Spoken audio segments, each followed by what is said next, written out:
Ah ouais, carrément, d'accord.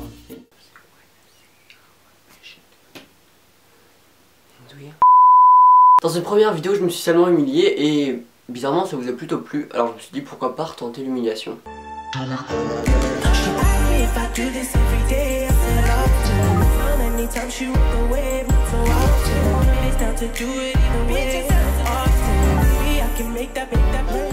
Aujourd'hui on est là pour des faits étranges, ou plutôt des faits super étranges sur moi. Donc je vous préviens à l'avance, je reviens de très très loin. Donc je pense que je vous ai bien introduit cette petite vidéo. C'est parti. Alors le premier fait. Alors le premier fait étrange, enfin étrange, je sais pas s'il peut être classé dans l'étrange. J'adore faire le linge, genre j'adore étendre le linge chez moi. Et il n'y a que moi qui fais le linge. J'adore faire les machines, j'adore étendre le linge. En plus ça me permet de regarder des vidéos YouTube en même temps que j'étends le linge. Bizarre mais c'est moi. Alors le deuxième fait étrange, je crois qu'il est un peu relatif à tout le monde. Je sais pas si ça se dit mais je pense que tout le monde a ce fait étrange. J'adore l'odeur de l'essence. Dès qu'on a la station essence, je descends ma fenêtre pour sentir l'odeur de l'essence. Si un jour il faut un parfum à l'odeur de l'essence.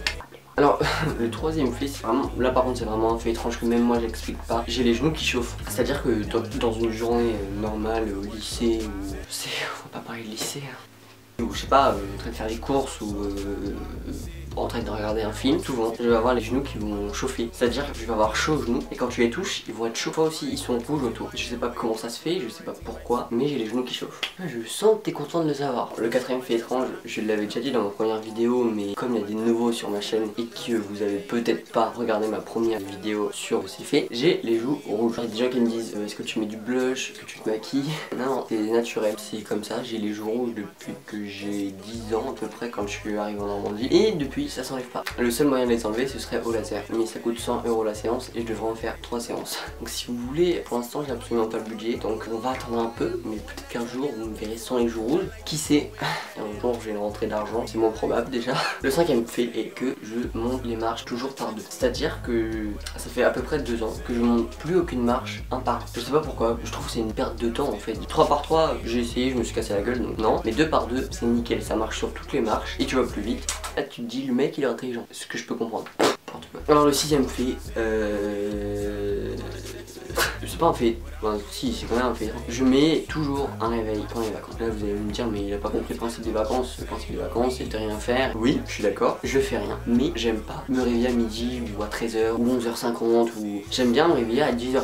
Je te lève, je prends mon petit déjeuner, je regarde ma série, un film. Après bim, à midi tu descends, tu passes la journée avec ta famille, machin. Tellement con de dormir jusqu'à... Enfin je vous insulte pas vous qui dormez jusqu'à midi hein. Mais moi j'aime pas du tout. Je trouve que tu perds du temps dans ta journée et du coup en plus le soir t'es pas fatigué machin. Bon même si le soir je me couche quand même à 2h et du coup c'est pour ça que j'ai des petites magnifiques cernes que vous pouvez voir ici. Même en vacances d'été. Ouais, là vous vous dites qu'il a vraiment une vie de merde le gars. Et en plus le pire c'est que vous avez raison. Le septième fait est que quand j'avais 9-10 ans, je m'en souviens plus, je m'en souviens à peu près mais je m'en souviens plus de l'âge exact. J'ai bu un biberon périmé et pour il me semble que c'était 1 € ou 10 centimes. Et en fait je vais vous expliquer toute l'histoire parce que là vous vous dites il est vraiment chelou. Même en vous expliquant l'histoire je suis vraiment chelou. En fait avant on habitait à Paris et toutes les vacances on allait chez mon grand-père qui habite en Normandie et ma soeur elle jouait au... Elle avait des biberons avec du lait. Elle faisait genre il boit du lait le biberon. Bref le con elle aussi.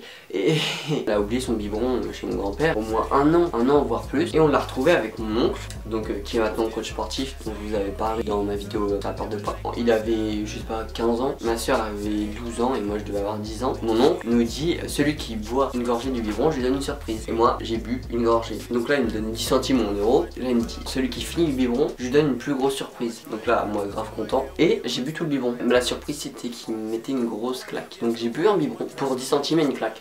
Non je suis vraiment très bizarre quand même parce que boire un biberon, et quand j'y repense jamais je le ferais. Mais bon quand j'étais petit et j'ai même pas été malade après. Parce que oui je vous ai pas dit mais le biberon était pourri hein, bien évidemment. Bizarrement de ce que je me rappelle le biberon avait pas un si mauvais goût ça. Ah ouais. Le huitième fait, quand j'étais petit j'ai caché un paquet de Savane, donc ces gâteaux là.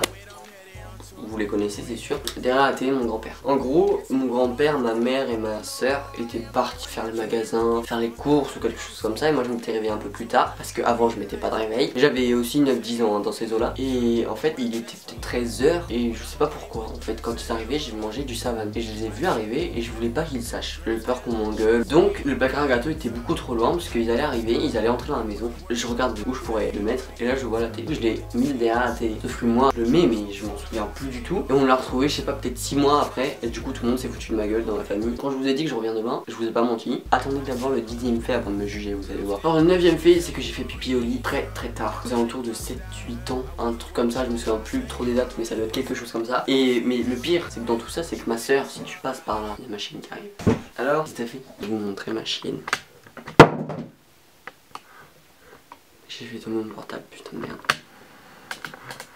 Est-ce que vous la voyez coucher? Non mais je suis mort. Ok. Je faisais souvent pipi au lit chez ma grand-mère qui s'appelle Maryse. Donc on était dans le lit, souvent je faisais pipi au lit, même presque toutes les fois en fait. Je voulais pas me lever et je disais à ma soeur non, enfin si tu te lèves tu le dis pas et tout. Je trouverai un moyen, je me lèverai plus tard parce que je voulais pas me lever en ayant fait pipi au lit. Voilà, mais en même temps je restais dans ma piste, enfin c'était dégueulasse. Ma soeur ce qu'elle faisait, c'est qu'elle dit non t'inquiète pas. Et genre 10 minutes après je voyais ma grand-mère arriver en m'engueulant parce que j'ai fait pipi au lit. Et ma soeur elle me disait ah non c'est pas moi qui lui ai dit. À quel point c'est une connasse ma soeur. Mais je sais pas pourquoi en plus je faisais pipi au lit. Alors, je buvais beaucoup du coca. Vous connaissez tous ce rêve pendant la nuit quand on était petit où t'as tellement envie de faire pipi que tu vois un WC, que tu t'assis dessus, là tu fais pipi et en fait tu te réveilles et t'es pas sur le WC, t'es dans ton lit. Petit moment chiant. En plus ça colle, enfin baf, c'est dégueulasse. Alors le 10e fait et le dernier fait, et je pense pour moi c'est le meilleur fait de cette vidéo. Quand j'étais petit, j'ai découpé des bouts de polystyrène. Vous savez les trucs qu'on met dans les cartons pour emballer les appareils photo, les machins. Et je les avais disposés dans ma chambre. Des petits bouts, des fins bouts, mais j'ai mis au moins 5-6 heures à faire ça. Je devais avoir 12 ans, donc c'est il y a 4 ans quoi. Ouais, je reviens de très loin. Et en fait je les avais mis dans le sol de ma chambre, donc quand on était encore à Sevran, enfin à Paris, bon les parisiennes, Sevran si vous connaissez, big up. Que je trouvais ça cool, quand j'entrais dans ma chambre, les papiers de polystyrène se dispersaient quand tu marchais. C'était dégueulasse, ma mère m'engueulait quand elle a vu ça et elle m'a fait passer l'aspirateur en plus dans ma chambre. Au final, mon idée a duré une journée et en plus je me suis fait chier. Qu'est-ce que c'était chiant à découper tous les bouts de polystyrène, mais je vous jure. Mais de toute façon quand j'étais petit je me prenais pour un décorateur. Je m'en souviens, j'avais une armoire de style Ikea, vous savez, comme Clara Chanel dans ses fonds, enfin qu'elle avait dans ses fonds. Vous savez, à 4 carreaux, et je l'avais mis par terre, plutôt qu'elle soit debout, je l'avais mis couché, et dans les carrés, couché, je mettais les objets. Couché dans le sens les carreaux, ils sont face au sol. Donc un truc, en gros, les objets que j'avais mis dans les carrés, ils étaient sur le sol. Il y avait juste l'étagère qui était autour. Le mec a pas compris le principe d'une étagère en fait, tu vois. Ouais, si tu veux terminer, je vais faire la même blague que dans l'ancienne vidéo. S'il vous plaît, ne vous désabonnez pas après tous ces faits. J'espère qu'elle vous a plu. Oui, quand même. Moi ça m'a bien, enfin moi ça m'a vraiment plu de trouver, parce qu'en fait j'ai écrit cette vidéo hier, enfin écrit et relaté les faits hier. Ça m'a plu de la filmer parce que je me suis rappelé des bons moments de mon enfance, même si je suis encore un enfant avec 16 ans, mais ça m'a rappelé des bons moments et franchement je vous conseille de noter 10 faits étranges sur vous que vous faisiez quand vous étiez petit. Ça peut vous faire des bons souvenirs, ça peut vous rendre mal à l'aise aussi quand vous vous regardez dans le miroir. On s'est encore bien foutu de ma gueule. J'ai l'impression que dans toutes les vidéos on se fout de ma gueule. Je commence à avoir l'habitude de me faire humilier dans chaque vidéo. Si vous avez aimé cette vidéo, vous savez quoi faire, vous mettez dans les commentaires. Ah tiens, non j'ai une idée. Mettez-moi dans les commentaires des faits étranges sur vous, les plus étranges, les plus dégueulasses. Je vous fais des bisous et puis je vous dis à la prochaine dans une semaine normalement. Je sais pas si vous avez remarqué mais toutes les vacances j'ai tenu les vidéos chaque semaine. Alors on dit quoi maintenant? Je vous dis à la prochaine vidéo. Bye.